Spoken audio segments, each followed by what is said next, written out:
आमचा दुधाचा व्यवसाय होता. रोज सकाळी म्हशीचे दूध काढायचं व ते घरोघरी नेऊन द्यायचं. आमचा दिनक्रम सुरू होता. आम्ही राहायला शहरात असल्यामुळे शहरापासून 3 किलोमीटर म्हशींचा गोठा होता. आमच्याकडे 10-12 म्हशी होत्या.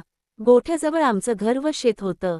शेतामधील चारा काढणे आणि म्हशींना टाकण्यापासून सर्व कामे मलाच करावं लागत होती. माझं शिक्षण चांगलं झालं होतं. माझं नाव सुनील. मला पहिल्यापासून जिमची आवड होती. त्यामुळे माझं शरीर रुबाबदार झालं होतं. माझी पर्सनॅलिटी चांगल्या पद्धतीची होती. त्यामुळे मुली माझ्यावर फिदा असत. जिममध्ये वेगवेगळ्या वर्कआउट करणे हा माझा छंद होता. बरेच जण माझ्या बॉडीवरती फिदा होते.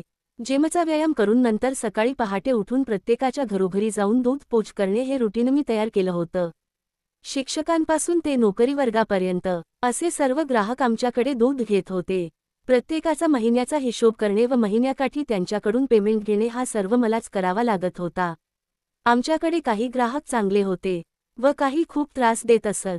काही जण पेमेंट वेळेवर करत नव्हते तर काही जण वेळेच्या आधी पेमेंट करत होते.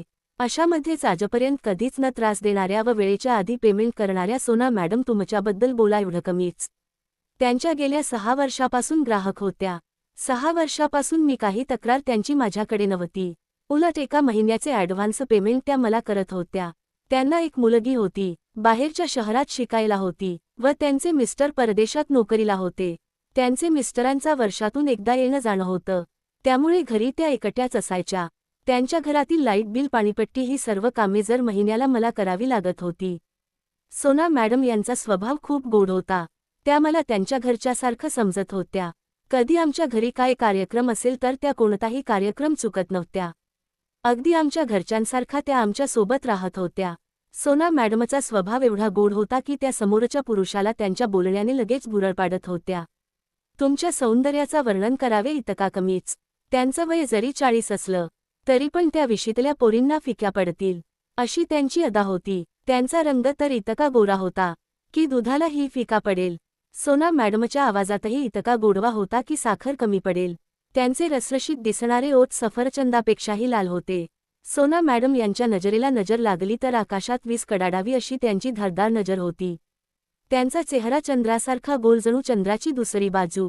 त्यांचं व्यक्तिमत्व रुबाबदार व देखणं होतं. त्यांच्या शरीराने तर एक वेगळीच आखणी करून घेतली होती.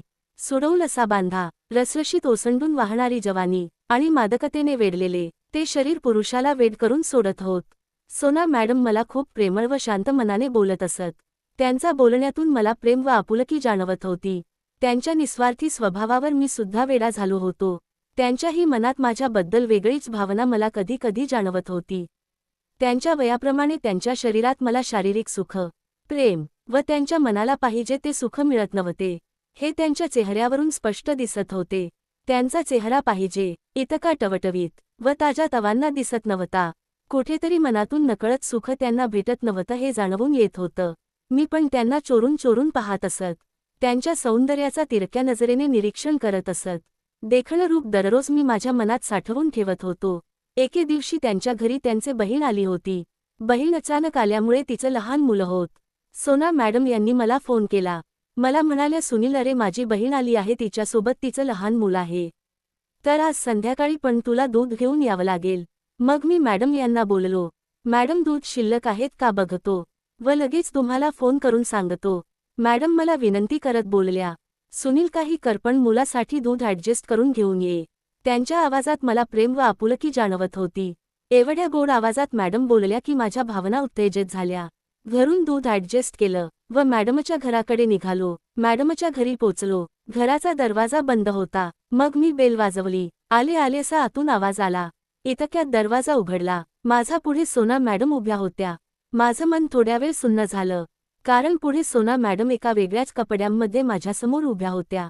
आतापर्यंत मी त्यांना त्या कपड्यात कधीच पाहिलं नव्हतं.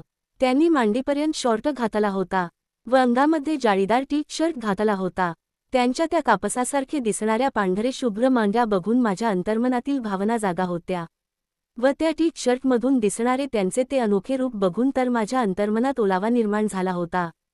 पहिल्यांदा चितक्या जवळून सोन्या मॅडम यांना व त्यांच्या त्या मादक शरीराला मी पाहतच स्वतःला हरवून गेलो.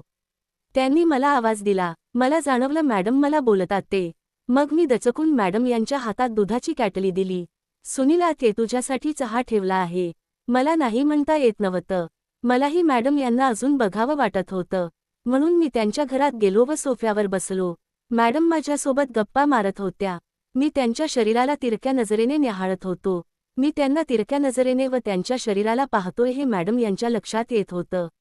मॅडम यांना मी पाहतोय हे बघून मॅडम यांना वाईट न वाटता आनंद होत होता, कारण मला त्यांच्या शरीराचा भाग माझ्याकडे एका वेगळ्या अजूनही दाखवत होत्या. मलाही खूप आनंद होत होता, कारण माझ्या भावनांना मॅडम समजून घेत होत्या. मलाही त्यांच्या भुकेची कमतरता जाणवत होती. त्यांच्या मनातही माझ्याबद्दल आतुरता होती, हे मला जाणवलं होतं. जास्त वेळ त्यांच्यासोबत बसून घेतलं.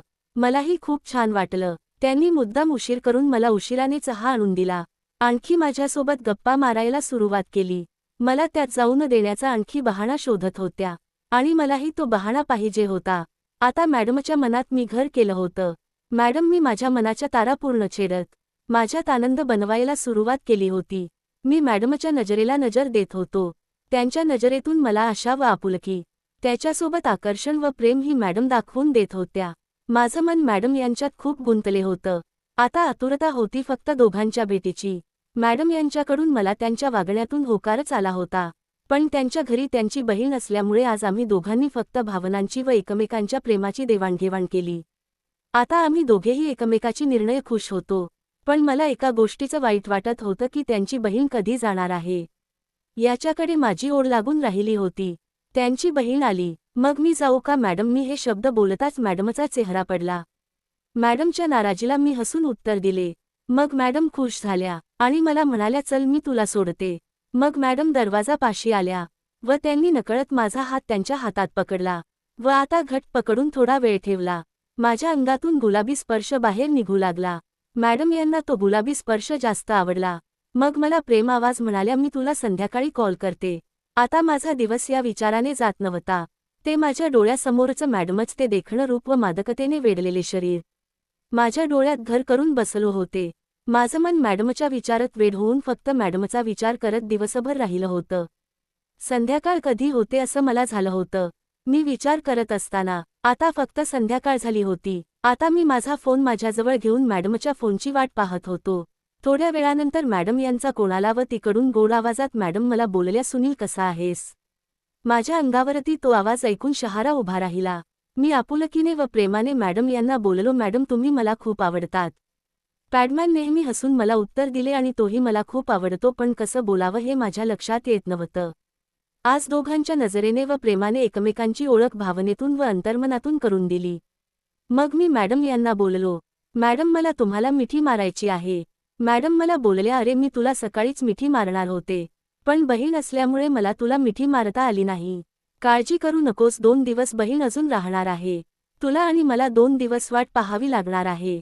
तुझी खूप आठवण येते, वाट पाहत आहे. येशील ना माझ्या भेटीसाठी? या ओळीत मला मॅडमच्या आवाजात माझ्याबद्दलचं प्रेम व माझ्याबद्दलची अपेक्षा जाणवली. फोन ठेवला व मी आता 2 दिवसाची वाट पाहत बसलो होतो. विचार करता करता 2 दिवस निघून गेले. वेळ संध्याकाळची होती. मला फोन केला, सुनील आज आपण दोघं सोबत जेवणार आहे, त्यामुळे तो घरून जेवण करून येऊ नकोस. मी तुझी वाट पाहते असं म्हणत मॅडम त्यांनी फोन ठेवला. पहिल्यांदाच आज मॅडम यांच्या हातात जेवण करणार होतो.